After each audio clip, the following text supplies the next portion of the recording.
Somalia's Puntland state has held historic elections today. It is the first time in half a century that a region in Somalia is holding one-person, one-vote elections.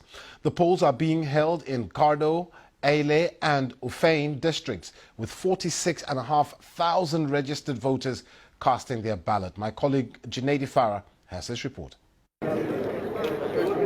It's an election like no other in a country which hasn't held one for more than 4 decades.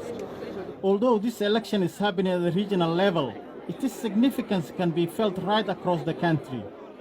Polling stations have opened for local elections in 3 districts in the semi-autonomous northeastern state of Puntland. 46,000 registered voters are casting their votes. For many, it's the first time they've taken part in one-person, one-vote elections. I am really happy and overwhelmed. I haven't seen an election being held in my 23 years of life, where the public are able to cast their vote to a candidate of their choice, and I am happy that I voted. Somalia has not held a nationwide direct election since 1969.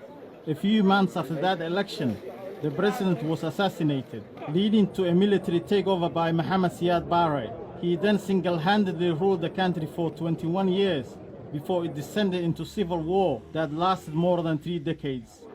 Efforts are being made to ensure elections where citizens from all walks of life cast their vote in an orderly fashion. Puntland State is setting a good example for future polls, according to election observers. We've noticed that there's a lot of enthusiasm. Participants have lined up from the early hours this morning. When we came to the polls at the first polling station earlier this morning at 6 a.m., there were already hundreds and hundreds of people that were waiting to vote. So you can really see the excitement and that people really want to cast their vote for the first time in history for many of them. This year, the Somali federal government was supposed to organize indirect elections, where selected delegates will elect members of parliament, who in turn will elect the president. However, a political infighting and security have twice delayed these elections. What is currently taking place in the selected regions of Puntland might boost the confidence that Somalia will one day in not too distant future be able to hold one-person, one-vote presidential elections. Junaidi Farah, BBC News.